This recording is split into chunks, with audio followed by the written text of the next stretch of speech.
A day in my life as Alipin Kalapad diri sa Japan. For today's video, day!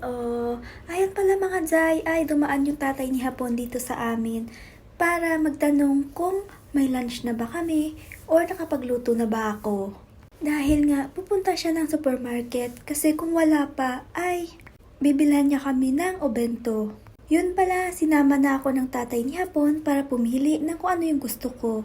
Habang nagbabike kami, malapit na kami sa supermarket, ay may nadaanan kaming matanda na natumba sa daan. Tumigil kami at tinulungan namin. Then, yung tatay ni Hapon, nagtawag ng staff sa loob ng supermarket para yung matanda na natumba ay ipadala sa hospital. Sobrang kawawa talaga. Ang daming dugo niya sa muka. Then, nasubsob yung mukha niya sa semento. Tapos, nabasag yung salamin niya, kaya tinulungan siya namin at pinaupo.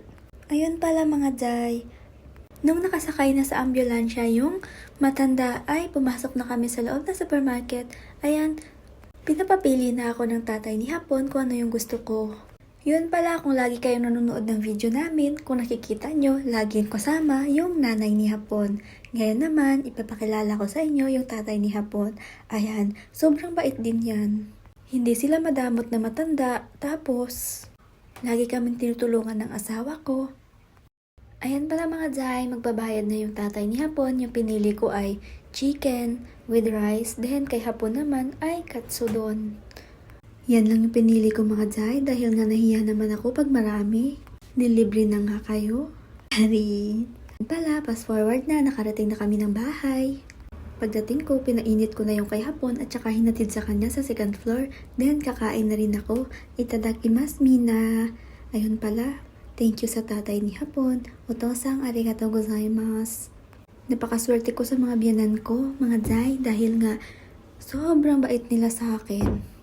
Dati pa lang, hindi pa kami nagsama ni Hapon. Lagi na nagtatawag, may message. Kinakamusta ako. Basta, sobrang bait talaga nila. Ayan pala, sa mga hindi pa nakafollow sa amin, please follow for more. Please share our posts and react. Thank you, arigatou mina. Ja, mata ne. Bye. Don't mind me, Mina. Gutom ang person, cherries.